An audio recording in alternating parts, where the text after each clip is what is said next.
If you'd like. You can start. Yeah. So Basil, we can start. Presentation. We have it here. Yeah. You want the presenter? Required? The slide changing? The pointer, you have the I'll pointer? just check. Yeah. But we're going to start. You can pass it on to him maybe. Okay.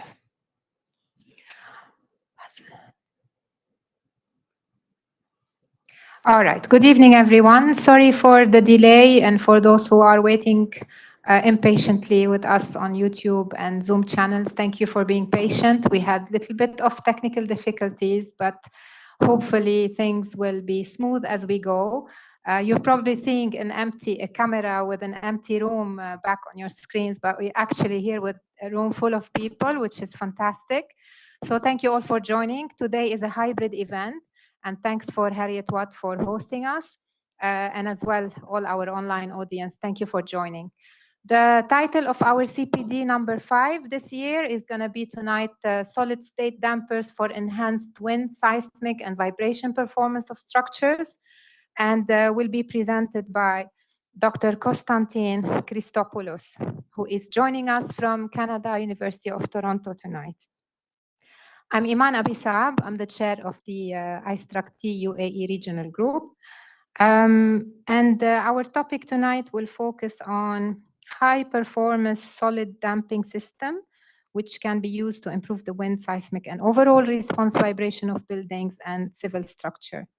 So quite a specialized and interesting topic. Hopefully it will be an engaging discussion.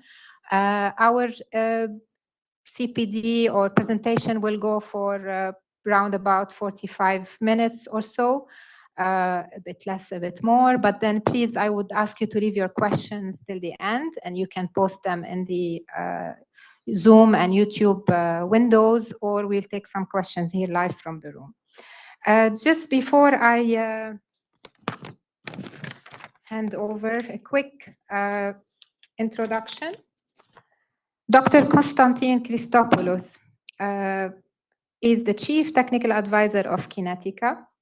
Kinetica are world leaders in solid dampers for structural vibration. Dr. Konstantin is also a professor and the Director of Structures Testing Facility at University of Toronto. He has over 30 years experience. He has authored many technical papers, articles. He has also co-authored 2 textbooks, all of them around the principles of damping and seismic isolation and element of earthquake engineering and structural dynamics. So this is Dr. Konstantin, and again, joining us from Canada. Thank you very much for coming. A great pleasure to welcome you here tonight. And before I hand over to you again, 2 things. I'd like to thank our sponsors, Hempel, who is a supplier of intermittent and fireproof paint, and AGSI, Arabian Gulf Steel Industries. Dr. Mustafa, would you like to give any quick word of welcome from Harriet Watt? Yeah, thank you so much. I will not say too much. So welcome, ISTRAC-T, and welcome Dr. Konstantin for offering us this presentation at our campus. And as well, thank you for attendance here. And I'm happy to see some faces that I know, and they attend our course in tall building, wind, seismic, and so on. So thank you. Not too much to take. Thank you, Konstantin, it's yours. Thank you. Thank you, Iman and Mustafa, and thank you everyone for attending. Mustafa, can we say that there will be at least 1 question in the exam on today's talk? Okay. They have done their exam. Oh, they've done it? Okay, next year then. Okay. No okay. pressure. So yeah, it's a pleasure always to come in your region. A lot going on here in Dubai, UAE, and also the Kingdom. A lot of interesting projects where some of these technologies and some of the work that we've done might be useful. So I'd like to just give you an overview of solid damping And you might wonder why this name. It's not a very common way of calling damping, but there's a specific reason that we identify it this way. It's really to distinguish it from what we as structural engineers perceive as fluid viscous dampers, because they are fundamentally different. So I'd like to give you a bit of an overview here. Oh, I don't need that. I just need the pointer. Yeah, thank you. Yeah. So I think in structural engineering, we've been used to throwing mass and weight and stiffness to solve problems, and we've been doing that for a long time. And I think we're reaching the limit, if you look at sort of early century cars, where the mass of this vehicle compared to our modern vehicles is substantially bigger, whereas the speed that this car can reach is huge. And you may not know this, but a typical car contains on average about 350 viscoelastic pads, which are used to vibrate both to dissipate or to mitigate vibrations and sound. Okay, so I think in structural engineering, with the structures that we're using, we're getting to the point where we may be, or we may have to start looking at using damping rather than larger structures or larger structural elements to solve some of these problems. So the majority of the work in aerospace, mechanical, and automotive is taking advantage of what we call constrained layer damping. So you use the damping material inside two layers, basically constrained, the damping is constrained by the two usually metallic layers. And as this element flexes, and a lot of the vibrations that you see in thin shells are flexural, what happens is we induce a shear flow inside the viscoelastic material, which then gives it this damping property. So you'll see helicopter blades, and a whole bunch of other things, tennis rackets, golf clubs, etc. They're all filled with these types of polymers and materials. In structural engineering, so again, these are all the industries where you can find it. In structural engineering, in most of the uses, I'll talk mostly as dampers today, but I'll also talk a little bit about floor vibrations. What we do is we bond the polymer to steel, typically, and we don't really use the bending of this assembly. We really use the axial, or rather biaxial, because the polymer is really has the same properties whether you're shearing it in this direction or this direction. But we bond it to steel, and we use the relative horizontal motion of the top plate to the bottom plate to induce shear deformations inside the polymer. So you'll see it used mostly in this manner in the applications I'm going to show you today. So really the way this works, if I look at one of the dampers here, I'll explain why we have multiple steel plates here. But if you look at this one here, the simplest form with two shear plates going upwards and one going downwards, basically when we apply a force here, this force is going to strain these two polymer layers and is going to deform them in shear. And when that shear deformation is induced inside the material, what happens is we get a realignment of the polymeric chains. And the best way that I've come to think about it is basically molecular friction. So imagine there's all these like mixed up spaghettis, and as you're stretching it, they're moving and aligning themselves, and by rubbing on each other, they transform mechanical heat and mechanical energy into heat. And we'll see that these materials basically dissipate energy through heat. And so this is what I'm illustrating here. Now, one thing, and it's a good time to talk about why it's a solid, because the damping material here is in fact a solid. And all the properties that I'll be discussing today on these dampers are achieved through the constitutive law of the material itself. There is no piston, there's no mechanical device, no compliance like you have with viscous dampers or other dampers. But literally, and I'll show you some data from our lab, if I shear this material by 1 micron deformation, I will exhibit the viscoelasticity response because it is the material property that I'm using here.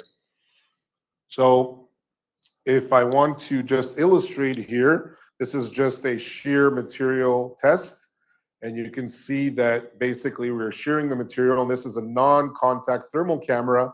And you can see as I continue shearing, that the temperature is rising, and we're just transforming mechanical energy into heat, which then radiates through the steel plates or into the environment. And if we observe here, if I measure the force and the deflection of this device, I'm going to see here, I'm going to exhibit what we call an inclined elliptical hysteresis. Basically, the force deflection curve is inclined by this slope here, and then exhibits sort of this elliptical shape. And if we decompose that, we'll see that the physical response of this material is a combination of an elastic response, just like a spring, so K times the displacement, plus a viscous response, which is velocity dependent, and therefore a constant here, C, times the velocity through the damper. And both together are going to provide stiffness and damping anywhere where we install them, where they are moving when the global structure, or the building in this case, is going to be moving. So we went from the material, this is how it looks like in real projects. So you can see here, this is inside a coupling beam. I'll discuss a lot about this today, or a lot more. This is in an outrigger, in braces. You can see here on what we call wall dampers, chevron brace, another brace, and another wall damper. So this is how it looks when we implement them in real structures. So these materials have a very interesting history. And in fact, it's the first damping material in the world ever used in a building or any structure. And this was commissioned at some point during the construction of the World Trade Center towers by measuring the towers. The structural engineers realized that it was going to be a live building. It was going to have wind vibration problems. And so they anticipated at some point, because as they started building, they calibrated their models. We all believe our models are very colorful and beautiful, so we think they're a true representation of reality, but it's very hard to predict the true behavior of a tall building, and even harder probably in the 60s without the computing power that we have today.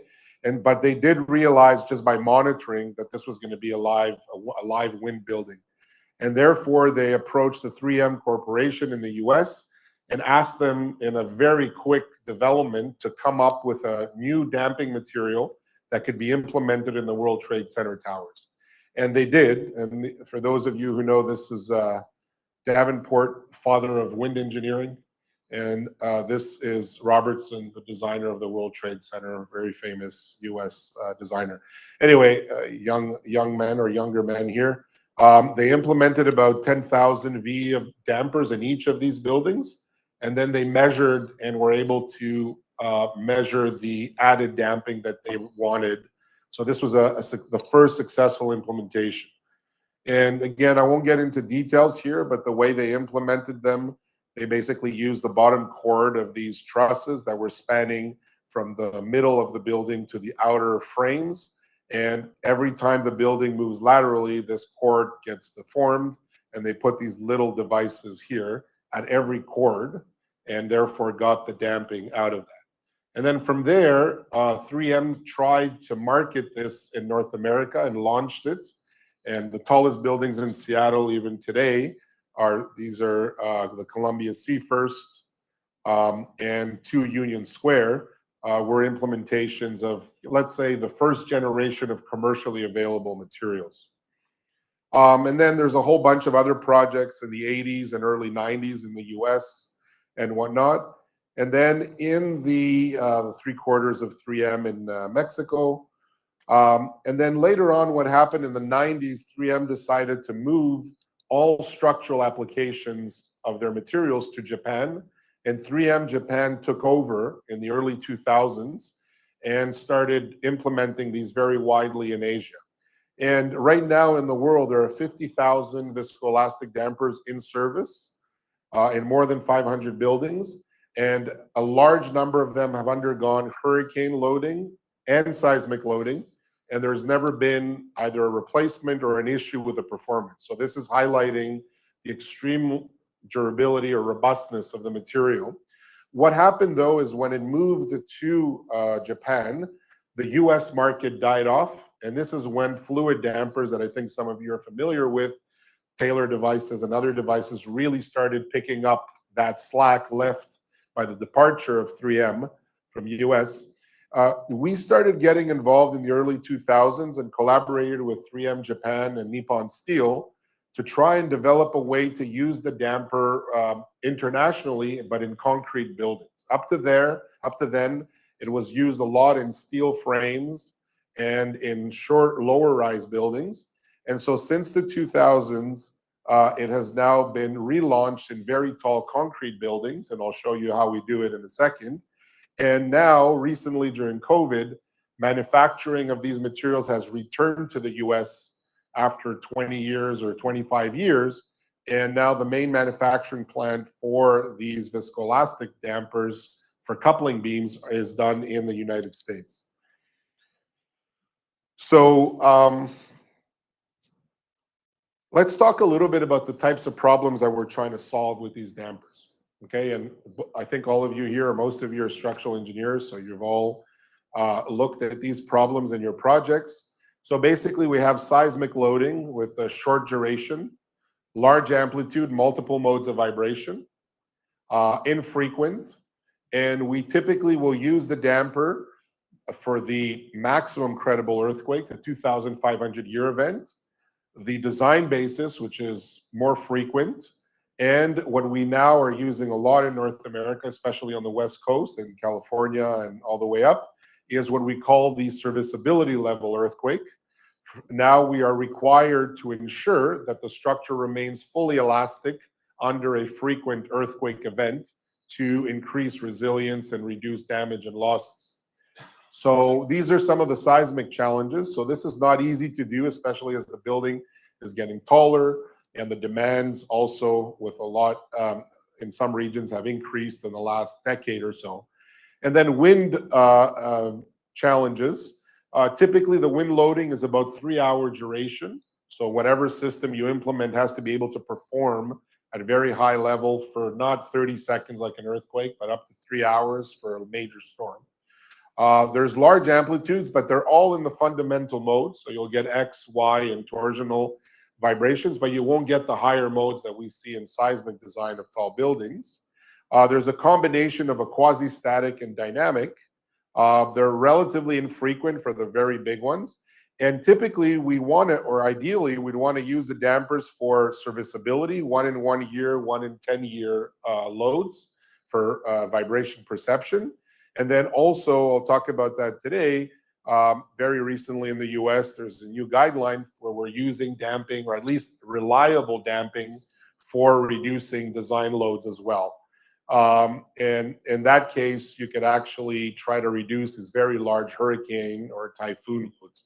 And then I won't talk about this today, but also there's a lot of issues with footfall problems. All the airports we go to, you're always going to feel like a beam vibrating. So this is a very common issue in North America, where a lot of the long span structures that people are designing are exhibiting problems. So the same materials can also be used for that. So I like to show this. This is basically a very tall building. People don't believe us when we say that these buildings do move. We design sometimes our whole lives and we never see a massive structure moving, but they do move. This is during a typhoon in 2018. It's a very tall building in Hong Kong. You'll get a sense of the height of this residential tower in a second. But these buildings do move during wind. And some of you may have seen this during the Tohoku 2011, but these are buildings in Tokyo 400 kilometers away from the fault that are moving quite a bit in that. So anyway, it's a real problem we're solving. These buildings are actually moving. So if we look at the seismic side, there's another problem that's really challenging engineers, is basically the damage that is induced in conventional design. So if you design according even to the latest US code or the Euro code or the Canadian code, and you do your job perfectly with the latest code, this is what your structure should look like at the end of the earthquake. You're going to get hinging in your base of your walls.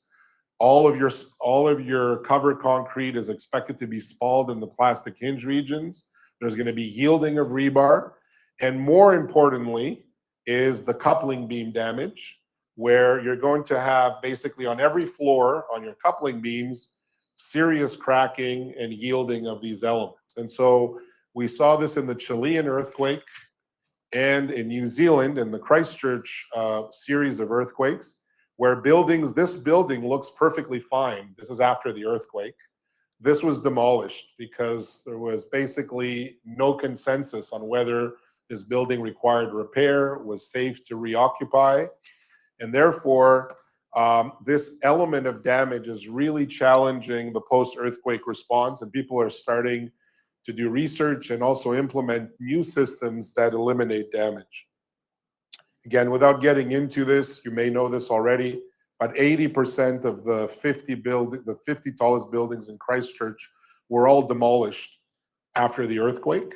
So imagine you're driving down a city like this and 4 out of every 5 buildings after a 30-second event need to be demolished. So you can just imagine just the impact that has on, it took in Christchurch maybe 15, 20 years to recover or to even fully sort of reactivate and reconstruct and whatever these areas. So the thing. So another issue that is really affecting tall building design is really inherent damping. And what we find, this is now quite known. I think in the early 2000s, people started, as buildings got taller and taller, realizing that as you go taller and taller, the inherent damping of these buildings tends to drop, okay? So we had dynamic issues. We were assuming 4 or 5% damping because that's what the bulk of our measurements were telling us for mid-rise buildings, but we started realizing as our buildings got taller that the inherent damping drops. And so everything we just discussed on wind and seismic got worse because the inherent damping is in fact smaller for these tall buildings. So, you know, just to give you an overview, we have distributed damping systems like the ones I'm discussing here, and then tuned systems for wind perception vibration. And so these are the options that are available from a damping perspective for engineers to try and solve some of these problems. So here, just to give you a bit of a differentiation, vibration absorbers are not really dampers. They are secondary vibration systems at the top of buildings. Usually they have to have about 2 or more % of the total mass of the building inside this system so that when this vibrates, it counters the main motion of the main building and has the same effect as if you had more damping in the structure. So these are one family of these. And then in the viscous type or the distributed damping, this is more known, as I mentioned previously. This really took off in the US, but these are devices where the damping is achieved by the movement of fluids in this mechanical device. So you have to engage, get the fluid moving through this machined sort of assembly, and that's when you get the damping force. And then if we look at the viscoelastic, the solid damping, as we said, if I anchor this in this building, if this side moves even 1 micron relative to the other side, this is going to exhibit viscoelasticity. So these are the general families that we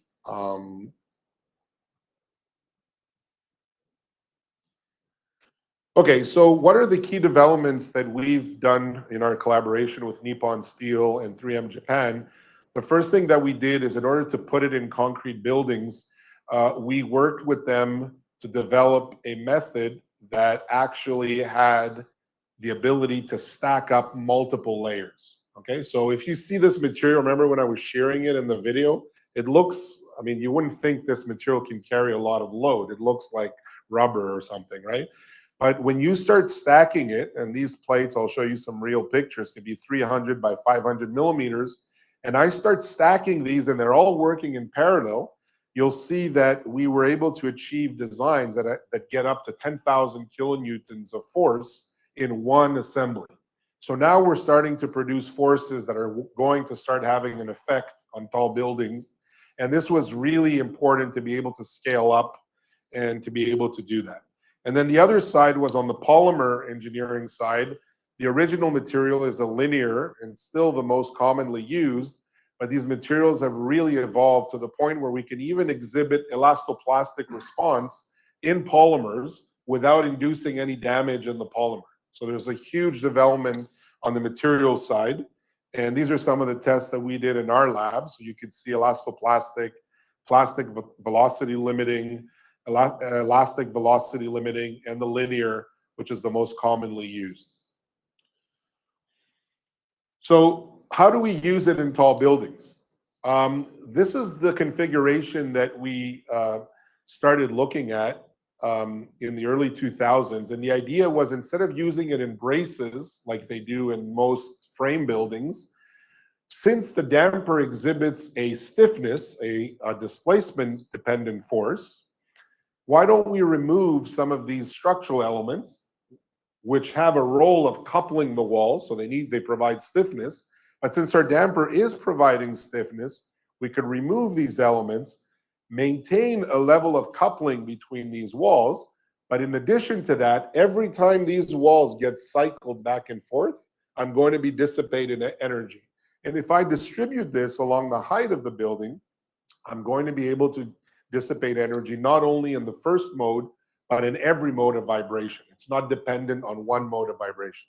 And then the other configuration was to extend our core out to these sort of outrigger configuration, where we could install the dampers here and take advantage of the vertical relative motion between the outrigger extensions and the arm. So this is what these specific coupling dampers look like. These are at the factory here. This is in a coupling beam, and this is in an outrigger. And if you want to see how we basically develop the movement in the damper, you can see here, you could go to your ETABS models. You'll see that if you go in and zoom in to the local coupling beam deformation, you're going to see that as this moves laterally under wind and seismic, you're inducing a vertical motion inside the coupling beams. And this is what we're taking advantage of here. And because I'm developing a force that is not that much smaller than what the concrete beam can do there, I'm still maintaining high degree of coupling between the two walls while dissipating energy every time I cycle through here. And this is what it looks like in an outrigger. So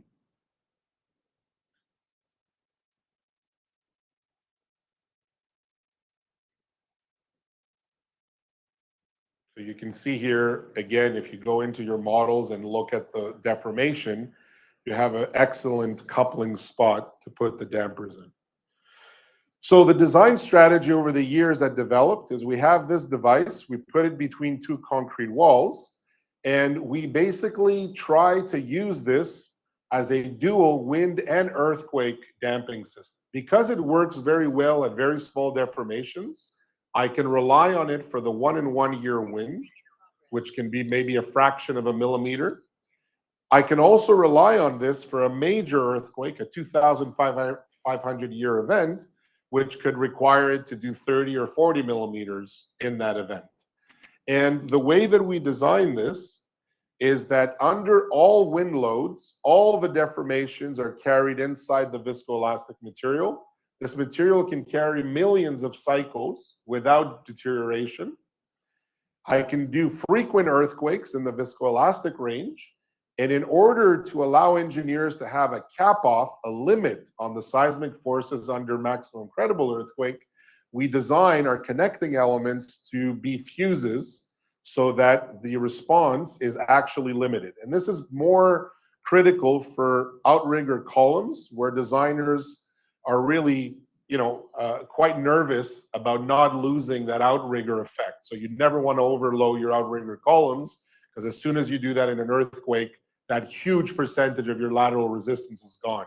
So they really want to have a clear idea on what is that maximum force, and then they'll design this column for buckling against that force. And they know that in an earthquake, even if it's double the intensity of what you assumed in design, this force can go higher because it's capped by the yielding of that steel connection.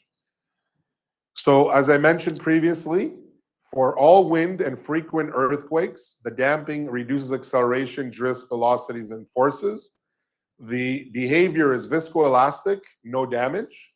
And the performance, I'll show you a couple of projects. It depends on the project, but you get more effective design, less forces, you can get more sellable space, etc. And then under the maximum credible event, we allow for the fuses to activate, not so much to dissipate energy, but more so to cap off the forces, protecting your structure. And because the system is easily inspectable, and because this demand is very low, you have limited or no repair after the event. So if we look at seismic loading, wind loading, this is a building that we were involved in quite a few years ago. So this is the actual wind tunnel output. So if you ask the wind tunnel to tell you where your MX values that they give you in ETABS come from, and you ask them to show you this, you'll see that they decompose the peak moment. This is the moment about the x-axis at the base of this building. This is a building, tallest condo tower in downtown Toronto. It's an 85-story building. And you can see here that basically the peak moment about X is a combination of a resonant dynamic force and then a static. So wind is dominated here by the crosswind loading. And you can see here that the vast majority of this peak is dynamic. And what this tells us is that if we add damping to this structure, we reduce this red portion by 1 over the square root of damping. Okay, so it's a very substantial on highly dynamic buildings. And you can see here for the same building that if we start off here with 2% damping, which is assumed for ULS, you can see that by adding 2%, we reduce our wind loads by 25%. And by adding 4%, we're here. And if we add something like 6%, we can close to halve our wind loads. Okay, so that's very substantial on a wind-dominated project. And then for seismic design, what we typically do is by putting in the dampers, we tend to soften the building a little bit, which gives us a reduction in accelerations and in forces that we have to design for. And then we use the added damping to actually control deformations, which are expected to increase when you soften the building and the period elongates. Okay, so let's look a little bit. We've done, 10, maybe 10,000 or more tests over the last years, but let me show you a few of these. First of all, this is a damper test where I'm illustrating the small deformation response. So this is the same damper in the lab. And here I'm cycling at plus or minus 8 millimeters. And you can see that every cycle here, I'm decreasing the amplitude. And down here, I'm down to a micron of deformation. And you can see that I'm still exhibiting viscoelasticity, the same stiffness and the same area. And this noise here is my instrumentation because this is a very small displacement. But I can really rely on this even in a windstorm when the deformation is 0.2, 0.3 millimeters. I know that it's not going to be lost inside the compliance of a device, but it's actually going to be contributing to the global response of my structure. So if we look here, this is Mr. Mike here. When he did some testing, he was a grad student at the time, and the dampers he's a pretty big guy, so they're about his size. And this is a test that we did where we built two walls here, half of them with a pivot underneath, and we use an actuator to apply the racking load. This is the damper here, and these you can ignore. These are just aluminum elements that we're using to connect our instrumentation to measure the damper. So you can see here that under lateral loading, the walls are moving and we're getting this vertical motion, and you can see we're exhibiting the viscoelastic response. And if you look at seismic loading, you're going to see now the higher modes. It's going to be much more jagged. We're going to have a primary mode, a higher mode, higher frequency, and they're all superimposed.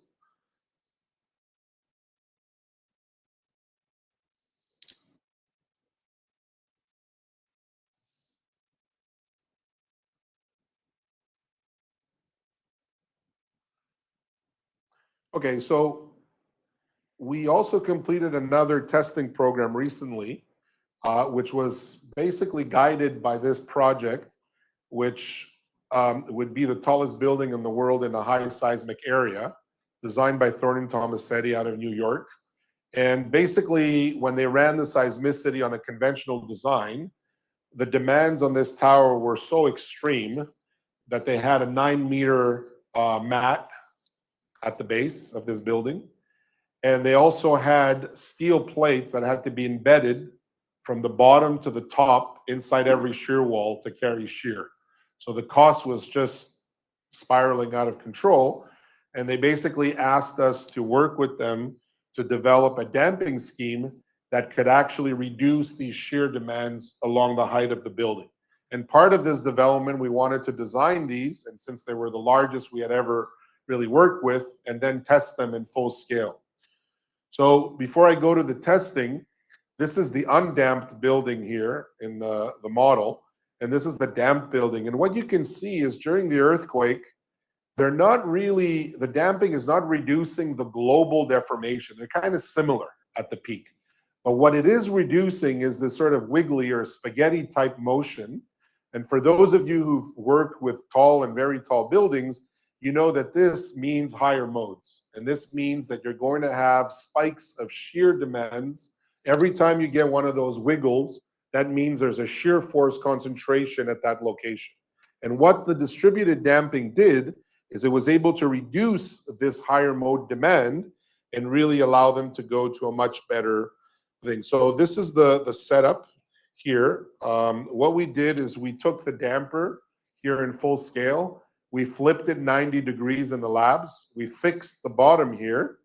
And we also used this setup to actually apply fixed sort of a shear condition here, with the load aligned here with the inflection point. So this is exactly the same as basically having something that's fixed that we're moving vertically, so in double bending. And this is the setup in the labs. And you can see a global view, so you'll see the actuators here and then here, all working in parallel. This is probably one of the largest damper tests ever done in the world. So there's about 4,000 kilonewtons of dynamic force going through this. But now if we go in and look at the device and start looking at how it behaves, you can see here that we ran some tests at every frequency just to calibrate the material response.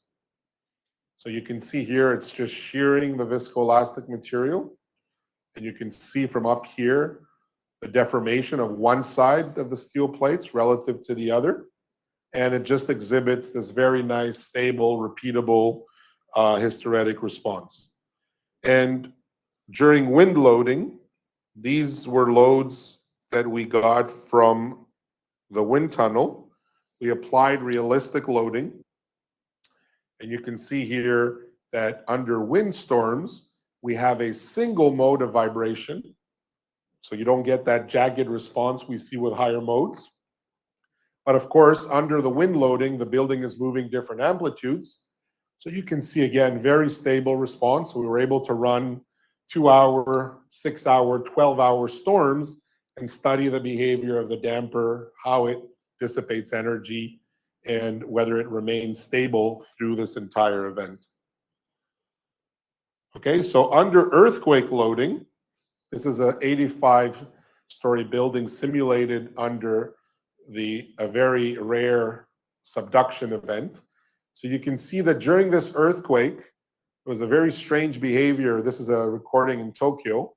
Basically, we had one wave of vibrations that arrived at the site, and then there was an unexpected low frequency vibrations that came in maybe 20, 30 seconds later, which pushed these buildings very large. And this has also puzzled because this was like a 10-second period pulse. So you'll see the behavior here. Although we think we've ridden out most of the earthquake here, we see now that it just picks up a little bit later. Of course, this is a subduction event, 3-minute long. So this is a massive magnitude 9 earthquake. And you can see here that we were able to achieve the viscoelastic response. And then under this unexpected, very large pulse, we got this rounding and this leveling off of the forces caused by the localized yielding of the links. And of course, there's the resilient aspect. So this damper underwent a dozen of those major earthquakes that I just showed you in the labs.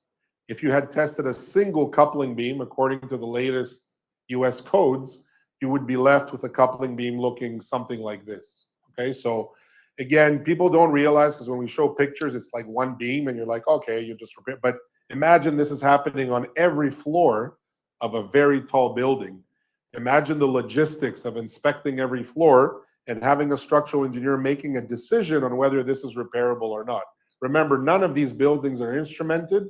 So when you show up after the earthquake, the only thing you can measure is how much spalling there is, what's the width of cracks, but you have no idea what kind of inelastic action the steel has undergone during that earthquake. And there's a gun put to the structural engineer's head, make a decision whether people can go in this building or not. And sometimes that decision, the tenants might contest it. They might say, this happened in Chile, where the structural engineers were saying it's fine. And the owner or the people going in there with their families said, no, it's not fine. There's huge cracks on every single beam. And so at the end of the day, they decided. So this resilience thing is a very big topic right now especially in North America on the West Coast. So I'll skip the modeling aspect of this. Just here to mention that this is typically what we do to validate models and use tests. So the wind tunnel, we'll do the wind tunnel study. We've now started routinely using time histories of wind, like we do for earthquakes. We would then apply these to our models, and then we would pick up the deformation of the damper coming out of the model, and we would apply it in the labs in real time. And this allows us to look at the response, but also to study during the storm, what is the behavior and how do the properties evolve. So if I show you just a couple of applications here, this is a 200 meter tall tower, again in Toronto. This one here, basically what we did is we embedded steel embeds instead of coupling beams. We dropped them in, so there was no coupling beams that had to be thing. And here, instead of the damper, we're using a placeholder made out of steel. And after this is cast in, we basically, as I'm showing here, we basically remove this placeholder and we install the damper before the building is closed off. So this is how this was built going up during construction. We didn't want the dampers to be slowing down constructability, where we had to tell people, don't throw them around like they throw the steel everywhere. Don't put them in a pile of things. Don't leave them in the snow. Don't. So we wanted the steel construction to be independent of the damper. And then after the project was topping off, before they closed off the floors, they would just come in and remove the placeholders. This is one method developed by the contractor here with our help on how to do it. And then going up right before it's closed. So you can see here, they just build these little rigs and they basically remove the steel plate and then install the dampers. So what's really interesting about this tower is we monitored it for a year during construction. So fully monitored tall buildings are rare, and good data on them is also very rare. So we had some people running up there. Mike had a thing that surfers use to find waves, where an app tells you there's a big storm coming. So every time there was a big storm, it would rush in and make sure that we had all our instrumentation ready. And so we have accelerometers here at the top of the building. And what's unique about this monitoring program we did is that we also monitored locally the deformation of the damper. So typically monitoring is just accelerometers at the top, but here we were also able to get some very interesting information on how much was the damper moving relative to the global movement of the building. So you can see here during construction, these are pictures that we were taking, and at different heights you can see the evolution of the frequency of the building. from 2017 to 2018 here, so September to September roughly. So this was really good, gave us some good. So every time we had a height, we would monitor how much mass was in the building, and then we would calibrate our models to try and predict these frequencies. So we got a lot of data points for frequency. But what was really incredible about this monitoring program is something really interesting happened. During installation of the dampers, when 55% of the dampers were installed, we got a pretty large windstorm, this one. This is data from our airport. Sorry, from the downtown airport. So you can see here we got a storm when 55% of the dampers were installed, and this storm moved the building. We got really good data there. Like the building moved, we got everything, our damping and all that.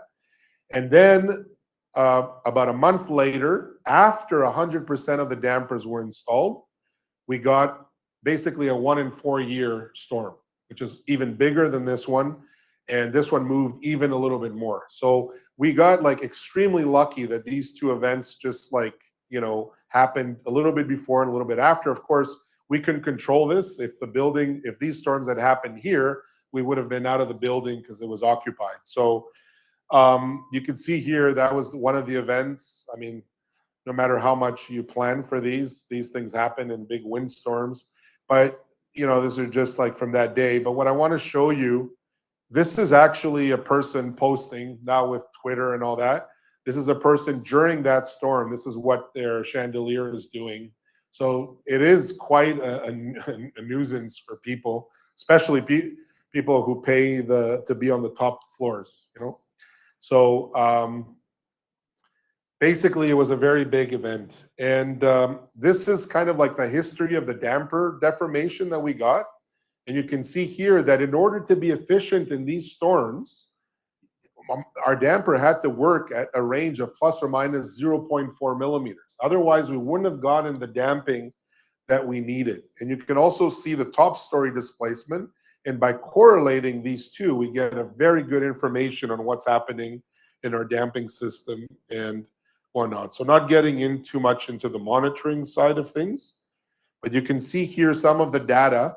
So when we installed the dampers under ambient vibrations, we did see a jump of inherent damping, but the problem is damping is very hard to measure at very low amplitudes because of the noise from construction and whatnot. So you really start getting good damping measurements when the top of your building is moving at least 10 millimeters or so. Then you start getting outside of the noise zone and you start getting some good value. So here, this building had an assumed inherent damping of 1.4% damping, 1.5%, and the damping system was intended to add 0.9% damping for wind vibrations. So you can see here that under 25 millimeters of displacement of the peak, we're at about basically 2.6, 2.7, whatever this value is. And our target design was about 2.4 millimeters at 100 millimeters. So anyway, this is one indication that we had more damping than what we wanted. But I think this is more interesting here. When we installed 55% of the dampers, this was the first storm in blue here. And when we installed 100% of the dampers, these are the results that we got for the second storm. So we can see that jump. It's roughly about 0.5%, which is quite consistent. But what is more interesting is this building is only damped in the X direction. In the Y direction, we did not install any dampers because it was much wider. So this is the slender direction, and we can see that from the storm with 55% of the dampers to the storm with 100% of the dampers, we had this uptick.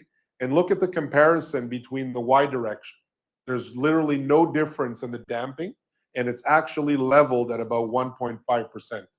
So this was a pretty good sort of thing. First of all, the estimate used for inherent damping was pretty good. And also this uptick caused by the dampers was pretty clearly identified there. And then lastly, this is another tower in Toronto that was completed, roughly the same height, 200 meters. This one is our damped building, same degree of cantilever action, roughly, same slenderness in the weak direction. And this one has no damping. And so we were able to monitor the second one as well in 2020. And you can see here, basically, the two basically values of the damping that we got. So again, quite consistent here with about 1% of added damping coming from that. Okay, so just in closing, I want to talk to you about one more project. So these are some projects we've done all over the world, outriggers. We've done a couple in Manila. So if you can imagine, Manila is like taking Miami and Los Angeles and making one site out of them. So the wind load is like Miami. Seismic load is maybe a little bit worse than Los Angeles. There's faults 2 or 3 kilometers from this building, like active faults. And what's really amazing there is that the two are interacting. So for some elements, your wind loads govern strength, but then you're stuck with those elements for seismic. And in other cases, it's your seismic loading. So here, in cases like that, this dual damping system is really ideal because by introducing it, we're reducing wind loads and we're also mitigating things. So you can see here the dampers installed and some other ones as well. So let me skip this. So in the last, how are we doing with time? 5 more minutes? Maybe, yeah. 5? Okay. So the last thing, because this is pretty much the state of the art, recently the American code has started what we call performance-based wind design. So you may have heard that now they're allowing people to actually, the same way we did for seismic, is to start looking at performance-based design, modeling buildings, doing time history analysis. And here we get almost like a perfect framework for added damping. And in fact, it is recognized right away that the damping ratio that is used can account for supplementary devices if expected to be on operation under design wind. So this excludes all of your tune systems, okay? And you're left with distributed damping. And between those, you have a system like the solid damper, which is active at small displacements for wind, has no maintenance or durability issues over the life of the building. So it becomes almost an ideal solution to be used with this new framework for performance-based wind design. So you can see here just some key things from these this pre-standard. Energy dissipation device used to reduce strength loads should be shown to have a reliability of function similar to that of the main wind force resisting system.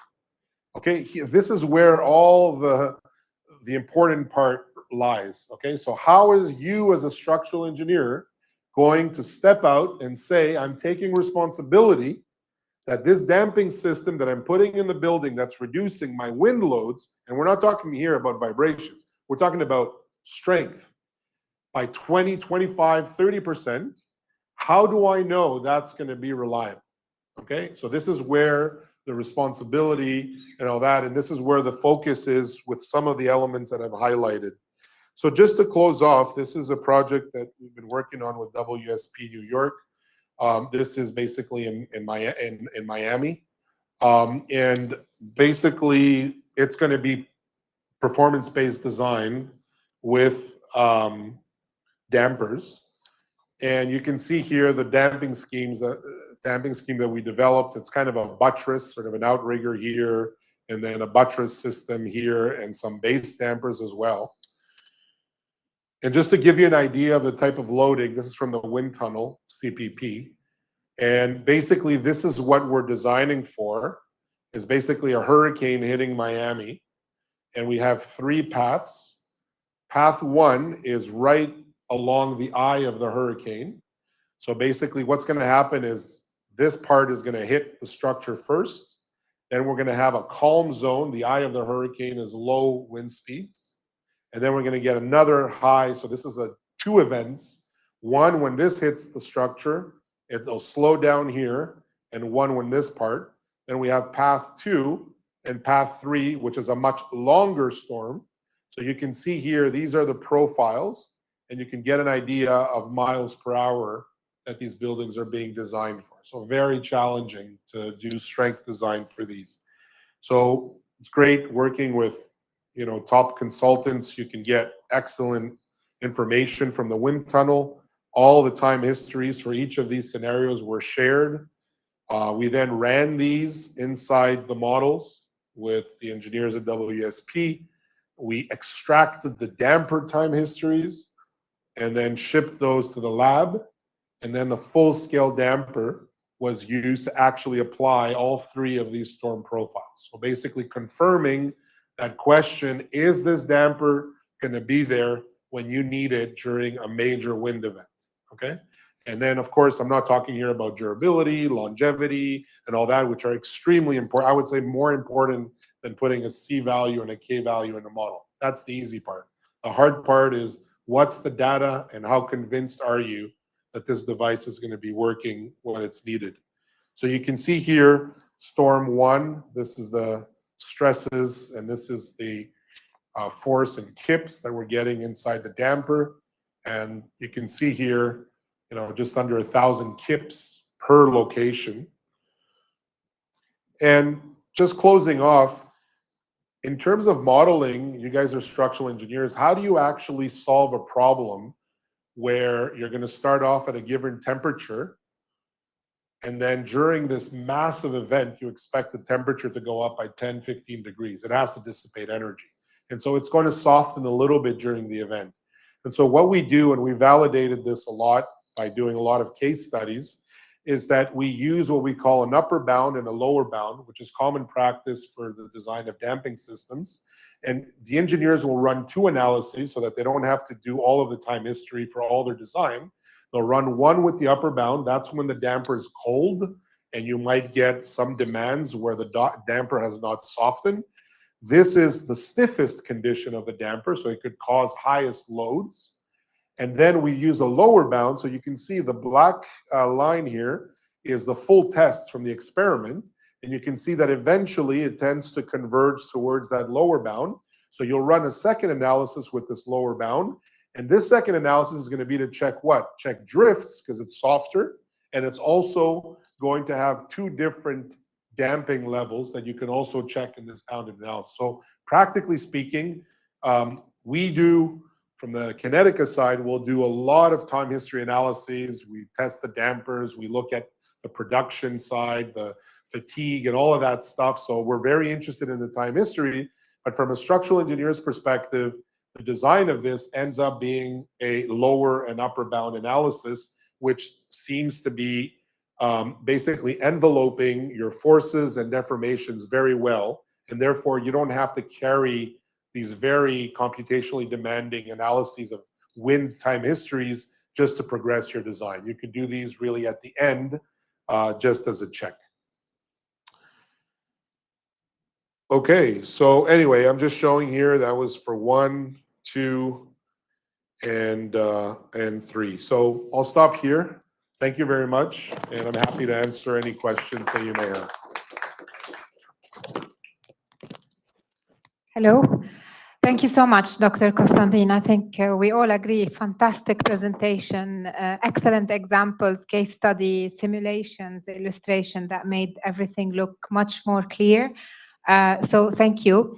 One maybe thing that was very enlightening to me in your presentation is around increasing resilience of buildings, extending the lifespan through the use of these dampers, aside from reducing load, material, and so on. So that was quite interesting.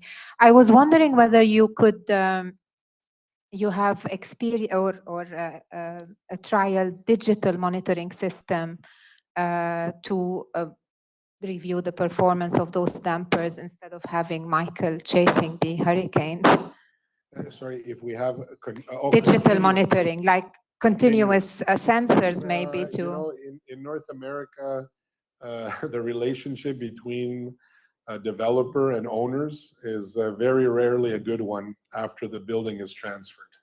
So the day the condo board takes over, unfortunately, one of the first things they do is they sue the developer preemptively for everything they're going to find. So To answer your question, it's very difficult to get permission. Mm. Developers are very good, and we have excellent relationships with them. They'll let us do different buildings. They might tell us don't name it or whatever, but they are typically, and also even if we're in their feet, let's say during construction, but it's much harder to get owners to justify us being in their stuff. So we have not done any long-term monitoring, Right. except for this 1 year. I think the key for quality monitoring is to get out of the noise zone of ambient vibrations. So a lot of the stuff that we do where we get ambient vibrations, you can resolve frequencies quite well. Frequencies are very well behaved. So you can get good idea during construction and all that. But if you don't get some sort of storm, it is very hard to see anything in the damping. The damping is like a scatter. It's very hard. And so that makes it challenging because, when you're monitoring, at least our system, because of the way that it works, you don't need to know the frequency of the building in order to design it, okay? Whereas a tune system, as the building is being built, they're monitoring and they're trying to get the properties to adjust the tune mass damper, the tune liquid damper.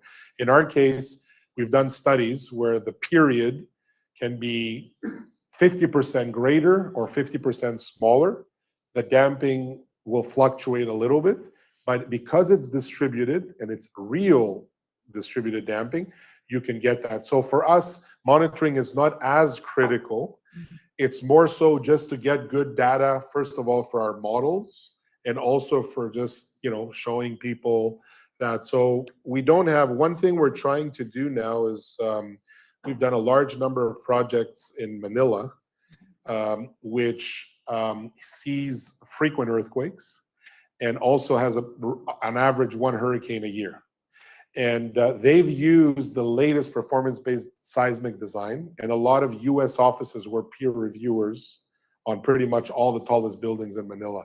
So it's an excellent test bed. So we're trying now to get a long-term monitoring program where we will stay with them for 10, 15, 20 years. And every 5 years, we'll just publish what we got. But I think a 1 year monitoring with storms, in my opinion, is as good as it gets, unless it's one of the types of buildings you guys build here where the developer, owner, and all that are vested in the long-term operation and observation of their building. Typically in North America, they build, they sell, and they wait for the warranty to get up. when the day thing, they say, okay, we're done. I don't even know you anymore. So in that environment, we don't have the same appetite for allowing us to do long-term monitoring. Sure. Thank you very much. Any questions from the room? Yes, Callum, I will bring that closer to you.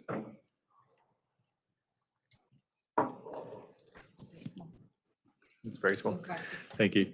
Fantastic presentation. I just have one question sort of for designers that are working on projects that might not have the same relationship with, laboratories. Like a lot of the projects you showed required testing and actually implementing the wind and the seismic events. So is there a, essentially like an off-the-shelf style damper that you can put in your ETABS model and you can implement in the model that doesn't require this level of sort of verification and testing in order to implement it in the project? Yeah, that's a very good question. So just to clarify,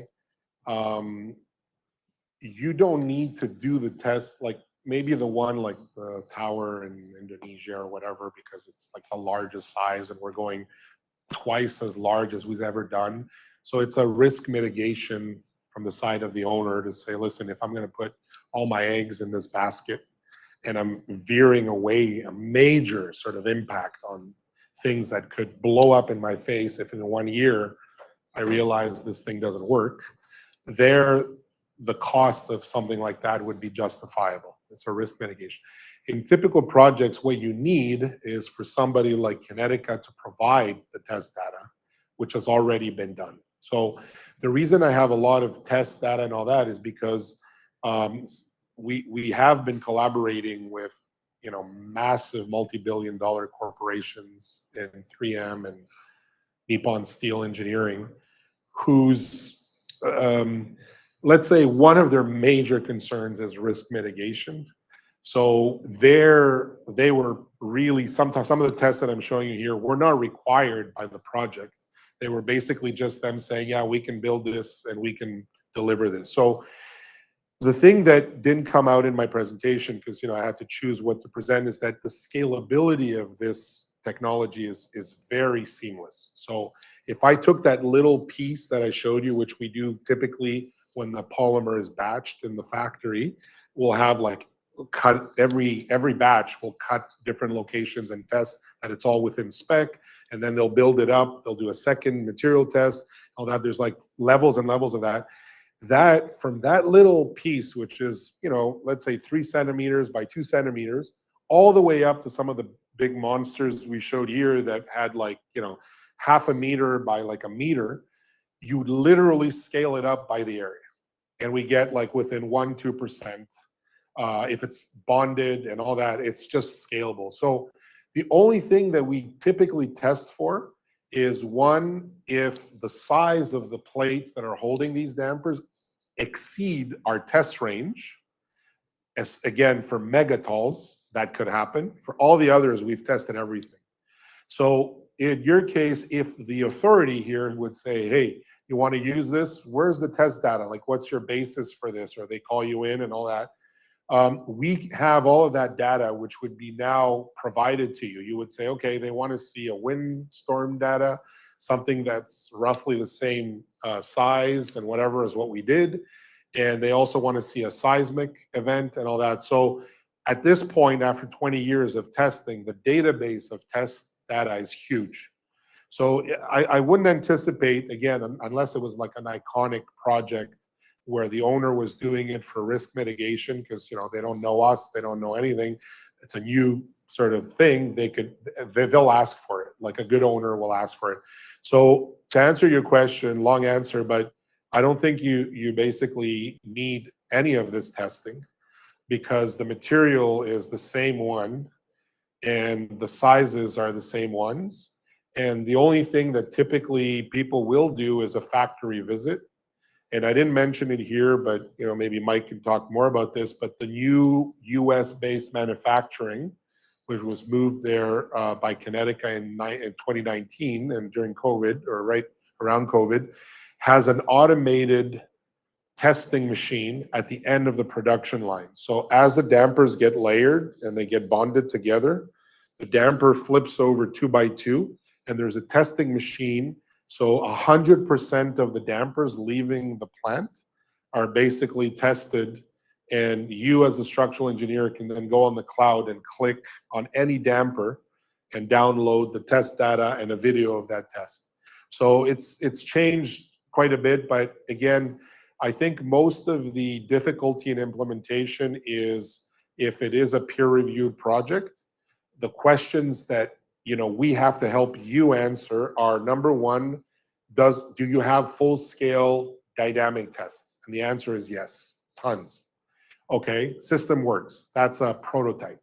Number two, can you model the behavior of this? And what we do there is we obviously take the test data and we show that we can model it ourselves, but we typically will work with the structural engineers and we will give you our experiment. So we'll take the one that I just showed you and we'll send you the geometry of the frame in the lab, and we'll send you the force history and the time history. And you follow in ETABS or whatever software you're using, you'll model the damper, and then you can run 3 or 4 tests independently. So the second question is, can you model what this thing does? And I think the third one that we tend to butt against, especially in high seismic country, it would be somebody saying those steel connections, how do I know that they have the ductility they need when they get overloaded? And again, we use full-scale testing like the one that we showed you there. So typically, testing is not a requirement in projects, but it is a very, very valuable, it's the golden standard for you sitting in front of somebody reviewing your project, where you can say, okay, this thing works. It's not, something where, I read a paper and I think it. this should work. So there's a lot of information that's fed to you, but you don't have to do project by project testing. Good. Thank you. Thank you, Professor.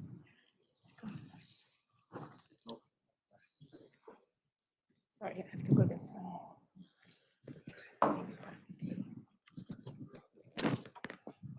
Thank you very much for the impressive presentation and a brave presentation, actually. Why am I saying that? Because during my work, we have had the idea of using tuned mass dampers before. Why am I saying it's a brave idea? Because usually when you sit with the TMD people, they tell you we can do this and we can do that. But when you ask them, how do you deal with design forces? Like, for example, how do you deal with a design wind or seismic?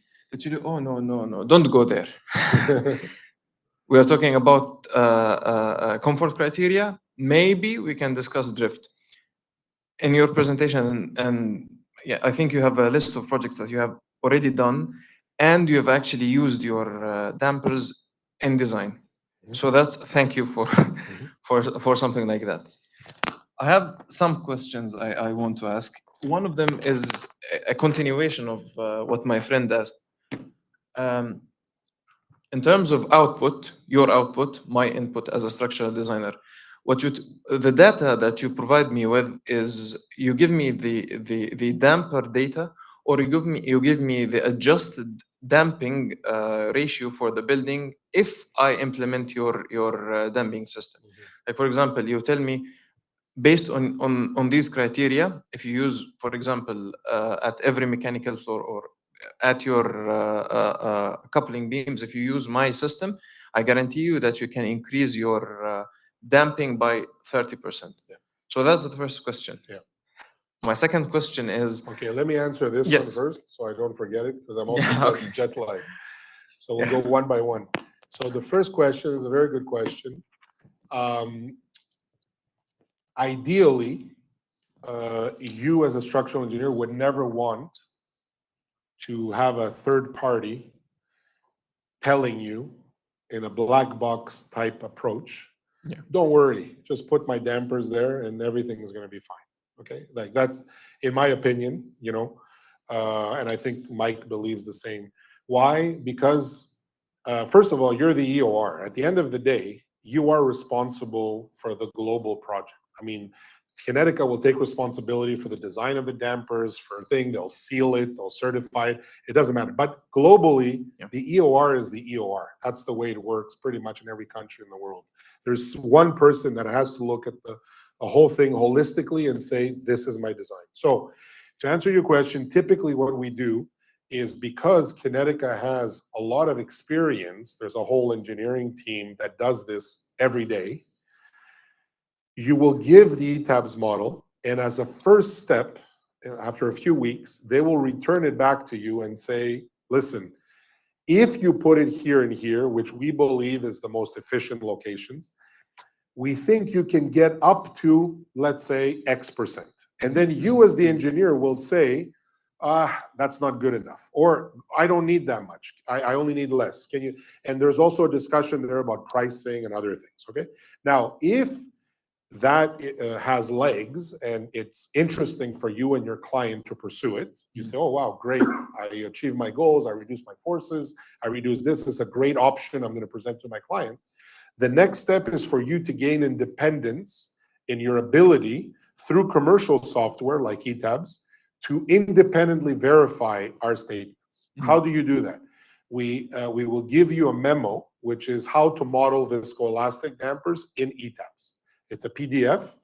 Every step, you have to choose this. It's a nonlinear link. Be careful. You have to, don't forget this. You have to say that it's all there. And we have also worked with CSI, ETABS, to make sure that all of this is working well.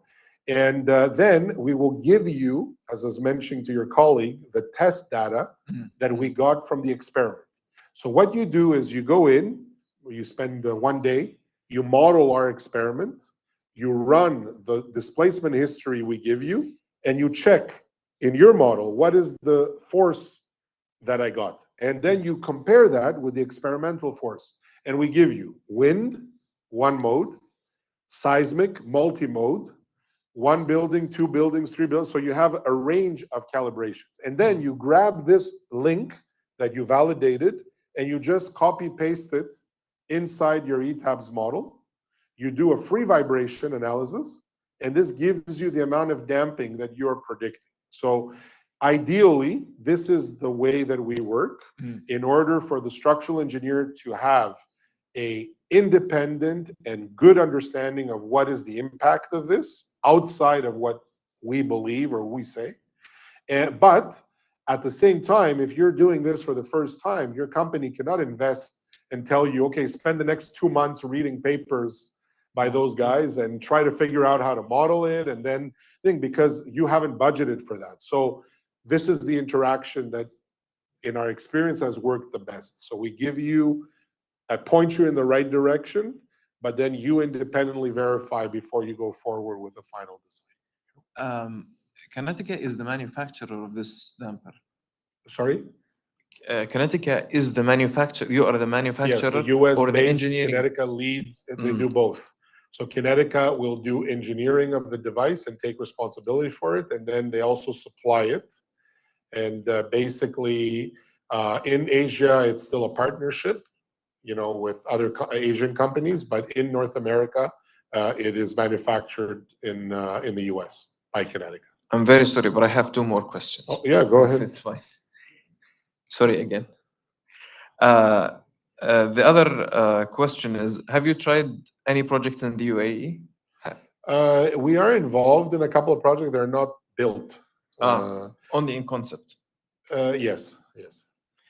The third thing is that you have talked about application in steel structures. Like, this goes very well with steel structures.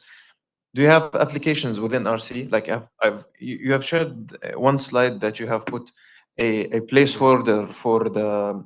It's something like an outrigger, but it's not meant to be as an outrigger. You're just putting it, and then you remove it, and you put your damper. Do you have any applications in RC? Where everything is RC, so everything there's no is RC. Steel. We in some projects, the initial reaction, people said, "Can we do it in concrete?" And it's the same thing. It doesn't matter. I mean, we just resolve the forces. We have a moment, a shear, no axial load really, because the damper doesn't produce axial load there. So it's not. You can do any connection you want. The connection is irrelevant. But most of the time, in fact, all of the time, the embedded steel is always perceived to be the easiest and most economical. Even in RC, yes, you can yeah. mix. Yeah, and also to clarify that, in the US, in high seismic areas, they've now gone towards what we call diagonally reinforced coupling beams. Those are a nightmare. So another value of the system is if you can remove one of those diagonally reinforced coupling beams and replace it by a drop-in beam, you can also reduce construction by a few days per floor, because those diagonal ones, I don't know if you've ever seen a video, you cannot splice them. So the entire bar has to be pushed. So you need the crew to go through all of that. So I would say it's possible, but in most cases, everyone prefers to go with the steel embeds. Yeah. There's about 500 or so. Half and half steel, half. But I mean, you can go with this with an RC structure. It doesn't matter. Just put this attachment. Yes. In a place where relative motion is induced when the building globally moves laterally. I don't want to sing greedy. Online questions. Thank you so much. Great questions. You can come after. A question online from Zoom from Sangeeta. When we transformed or moved from jacketing, strengthening to carbon wrapping, a lot of resistance and ignorance were present too in the market. Many genuine company designed and many made just money by wrapping in a non-technical way, carbon wrapping. It is very difficult to identify and specify the application procedure. How it is with viscous damping now? So this is about industry application knowledge, knowing what we're doing. Yeah, I think, you know,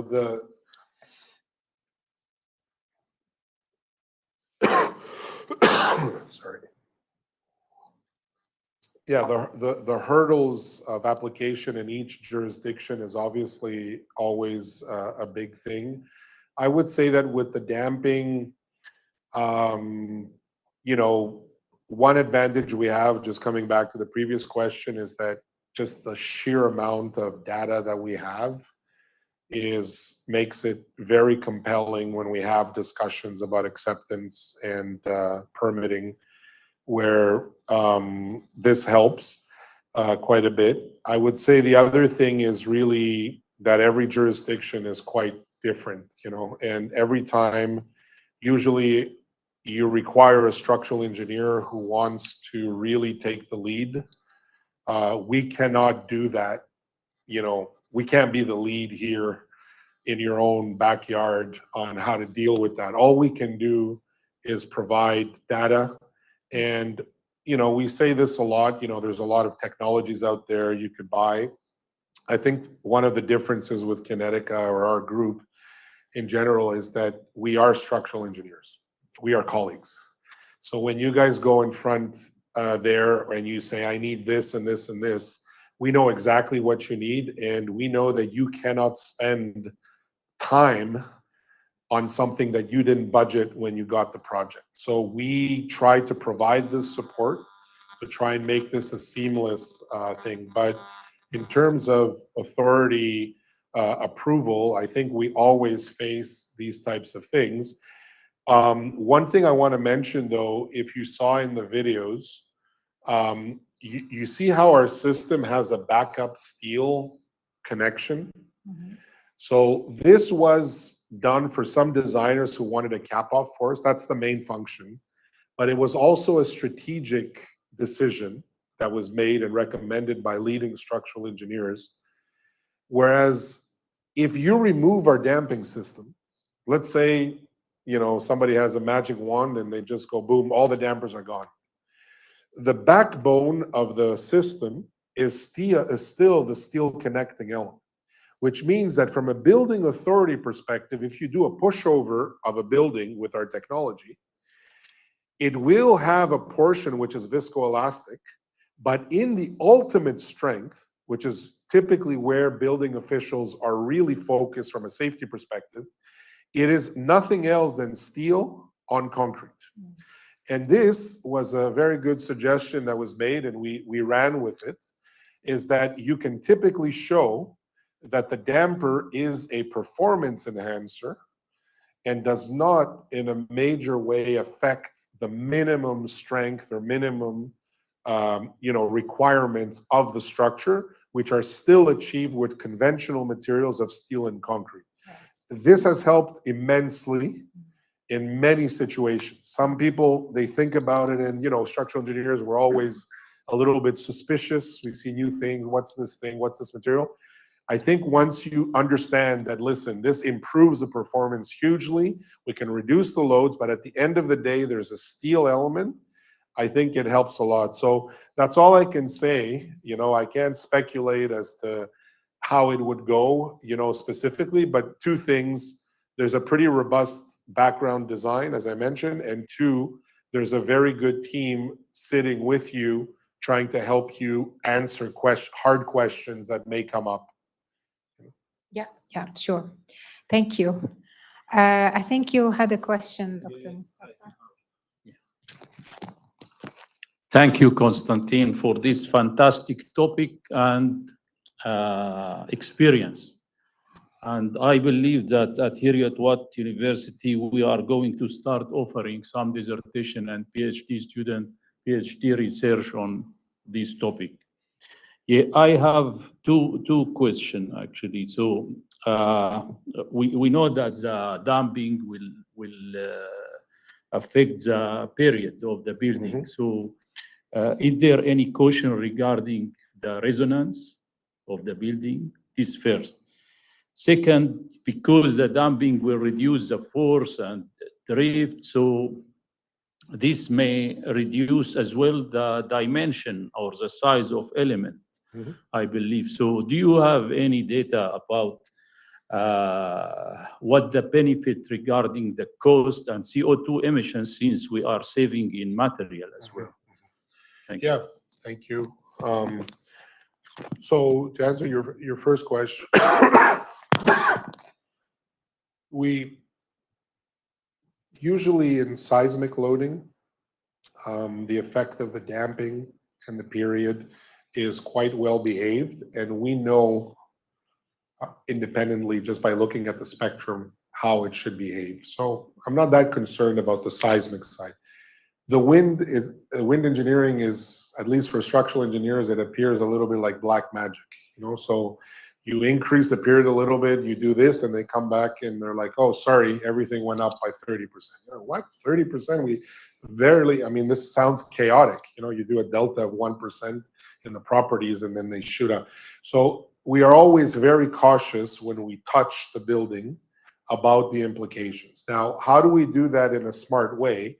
We ask the wind tunnel to give us what they call damping, and basically they have these parametric curves, sensitivity, that's right.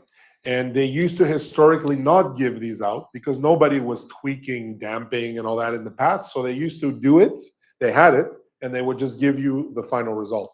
So now more and more, anyone, you know, they'll say, please give me the sensitivity study. So when we look at that, we have to be careful. For example, in the wind spectrum, you have the peak. If I'm to the right of the peak, increasing the period is decreasing the demands. If I'm at the left of the peak, then my design is going to have to be a stiffer damper to minimize any increase in period while also adding damping. So to answer your question, we have to be very careful with that, because if you're going in the wrong direction with stiffness, you might be basically chasing your tail. You're putting more money in damping, and you're basically losing all of that because of the effect of, you know, the period and whatnot. In terms of structural reduction, yes, I mean, the whole goal of reducing your design loads either for wind or for seismic is to try and make much more reasonable and lighter, you know, coming back to that first image that I showed, is to try to, you know, seismic is, you know, one, there's a very interesting case that happens in seismic. So you start with a structure, you analyze, and you find that, let's say your coupling beams are too weak. So what do? You structural engineers, we increase the size, we make it stronger. Now that increase pulls the period a little bit, and it makes locally that member attracts more force. Next iteration, oh, I was off by 20%, now I'm off by 6%. And you're like, okay, let me make it even bigger, you know? So we find a lot of cases where we see engineers that are starting with a reasonable design and they're converging in the wrong direction, where the structure is getting bigger, mass is getting bigger, and all that. And so one of the things we can do with the dam is we say, okay, stop chasing our tails here, put the damper, soften the building a little bit, and then try to adjust it around a more economical thing. So absolutely, like I didn't show here, but we're doing a lot of, we're involved in a lot of institutional work on the West Coast in North America, where they're doing massive hospitals, like $4 or $5 billion hospitals. And the code changed in Canada, and they said that 1,000-year earthquake, the structure must remain elastic. And what this did, we saw walls literally from one cycle of the code to the other. The shear walls went from 0.8 or 0.7 meters to 1.2 meters. Coupling beams went from reasonable sizes to some crazy, you know, dimensions, 1.5 meter deep, you know, some crazy stuff. And we found that if we go back to the previous code design, and instead of trying to meet this elastic design criteria, we put the damping in, we can get that same structure from the previous code, which was much lighter, to work with the supplemental damping. So we've seen examples, but of course, every case, every height is going to have different, you know, convergence or economics, you know. And just to add one point, if there isn't a saving, very few clients in the world right now will pay a premium either for resilience or for anything. So the technology has to pay for itself, give the owner a benefit, and as a benefit, add resilience or all of the other stuff we discussed. Except for 3 countries in the world, Japan, Taiwan, and a few of the Asian countries, it's very hard to get a developer or an owner to absorb the cost of higher performance. Okay, so at this stage in time. We are going to take the last question. Okay. It's a very engaging topic, so we've got lots of questions coming in online. Sajid. Thanks, Iman, for the last question. Thanks for the presentation. Just a continuation of what you explained now. It's a wishful question. Is there a tipping point where it becomes cost efficient to use this material? In terms of assembly, is there a minimum thickness of wall that's required to actually get it to work, or will it work with any kind of wall thickness? The second question is, you explained a lot in terms of design, but when it goes to site, to construction, how sensitive is it to construction itself? Is there a set of specifications or a method statement that you will supply that will help the site engineers to verify it? Thanks. Okay. Yeah, so for your first question, remind me again, what was the... Is there a tipping point? Yeah, so for your first question, I think that, again, it's very hard until you see the project and what you're trying to achieve. Typically, people will not come and say, hey, I have a project, and without facing any difficulties, I want to use your damper. I'm actually, we do get people saying, oh, this thing is so cool, I just want to use it. That's true. But when it comes down to the project, people typically will say, listen, I have to go to my owner and I have to say why, we need to talk to these guys and do more sophisticated stuff and, buy and pay for this dampering, whatever. So there's always a thing. Now, what that is, surprisingly can vary. I cannot describe to you how crazy the variation of why people use it is. So it can be one, core reducing wall sizes. Another thing, the wall size can be not even material cost, can be space. Some condos or thing that where the wall is taking up huge space, it's not functional, corridors, etc. So it's very hard to predict what is the value proposition unless we actually look at it. So there isn't really a tipping point. Your question, though, refers also to another aspect, which is the thickness. That's more of an implementation problem where we do have, let's say, 2 constraints that we work against. Of course, if your walls can't even fit a steel section, they're so thin, then it makes it very challenging for us to put a steel beam and develop any substantial force in those walls. And then also the coupling beam height sometimes becomes a restriction. So I think you guys here in Dubai, you guys don't build the type of low quality condo buildings that we build. Okay. Ours is like the absolute, I don't know, some people are laughing, but I mean, we are like squeezing, it's an expression, squeezing fat out of a fly, like we're trying to get to the absolute last thing and what is the minimum height that you can give and the minimum. And sometimes when we're at that smallest imaginable coupling beam, we struggle a little bit geometry wise, but those are the things. In terms of value proposition, typically what happens is you look at a project and your first reaction is, whoa, these wind loads are just way more than what I expected. My walls, and you do some rough, calculations compared to your other projects. Wow, this thing is going to be like, I went in and got the job thinking that it was, 500 millimeter walls, right? There's no way I'm going to make it work here. And I need to add structure. I need to add this. So once you're in that and you're trying as a structural engineer, what are my possible solutions? This could pop up and say, oh, maybe this building has that particular demand. Why don't we see what damping can do, how it can help, So typically that's how it comes about. And then you would reach out to Mike and you would say, listen, I've got this project, this is what's going on, can you take a look? And then he'll quickly say, yeah, we could probably add 2-3% damping.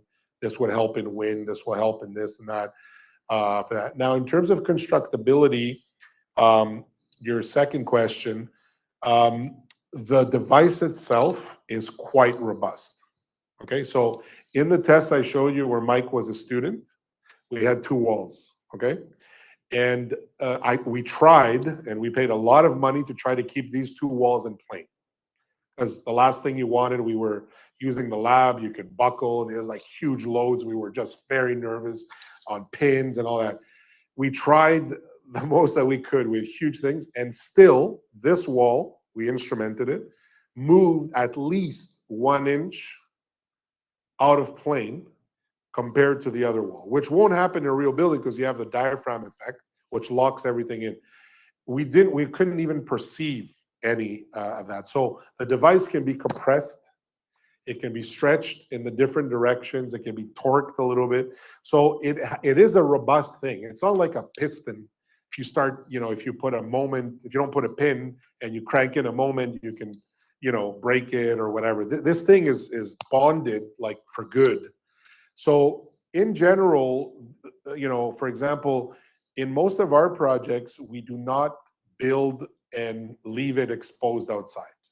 Just because these buildings are usually high value structures, we tell them, store them, and when you're ready to install, just go and do them. That way, there's no question about dropping. I think they do it carefully. In Asia, these types of dampers are installed during construction. There's no thing, they ship them. It's like 40 degrees in some of these countries and the rain and this, there's nothing that can happen. Material is extremely robust, okay? So it's not a fragile system for sure. That being said, your client is paying for a product. The last thing you would want is people like throwing it, rusting or dumping it, which we know they're going to do if you don't tell them. So we treat it as a, let's say, high value, high sort of care product, just because, we're doing all this work to do something in the structure. The last thing we want is to have a crappy implementation, but it's not because it's a very fragile system, okay? It's got quite a bit of robustness. And some of the stuff, we still have stuff from 20 years ago kicking around in the labs. They look the same as they did 20 years ago, So, yeah. Thank you very much. This is where we conclude all the questions, and thank you for the great questions. Whoever was not able to be answered, feel free to reach out to Dr. Constantin after the presentation. We're going to have some fun in the last 5 minutes, and we're going to give you an exam. Okay. So a QR code will come on the screen. You can stay there just in case there are any difficult questions. We're going to need you. Okay. So I'll wait for the QR code to come. Hopefully it will show on the Zoom link as well. And we'll see if you were attentive to what was said. Okay.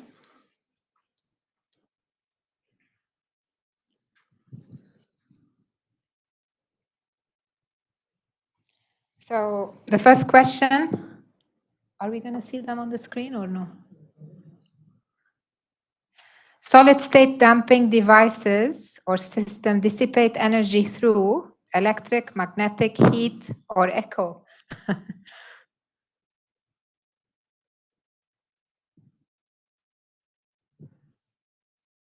And the answer is, we can't see the results, right?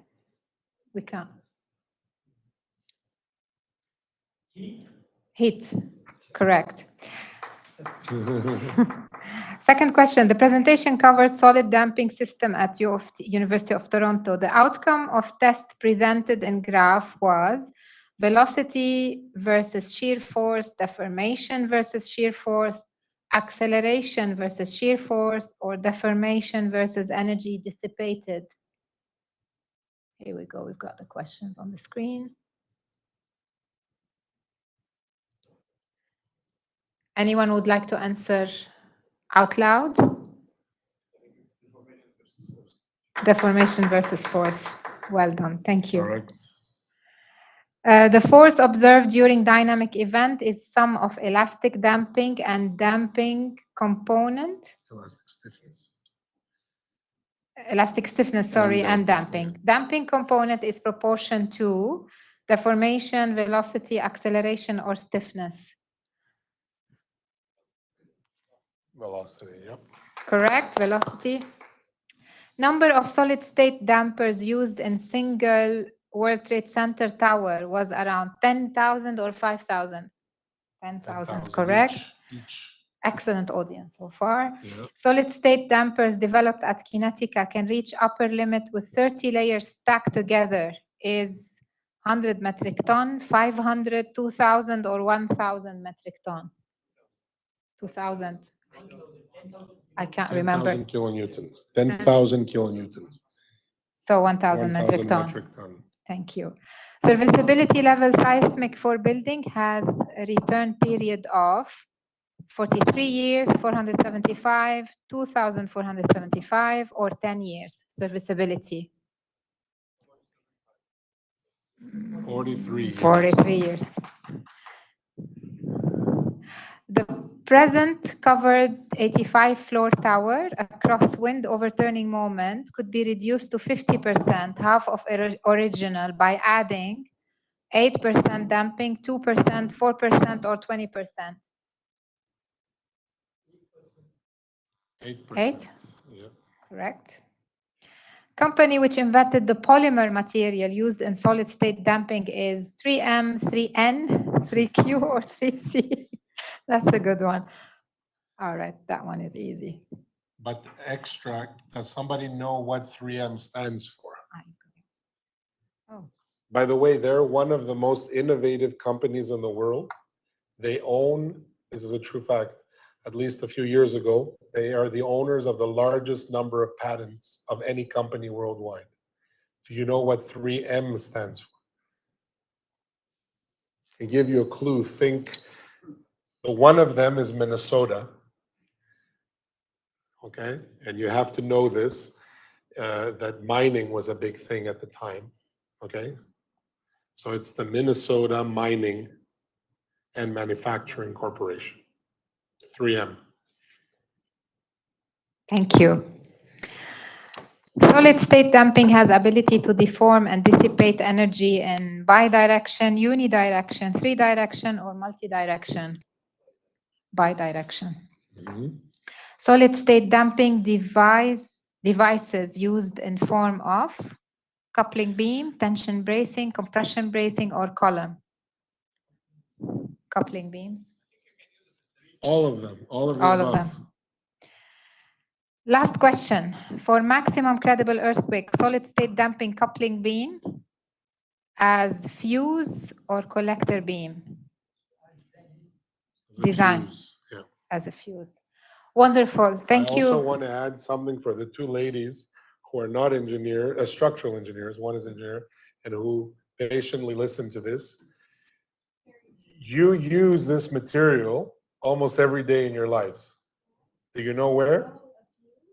No, the 3M viscoelastic material. Huh?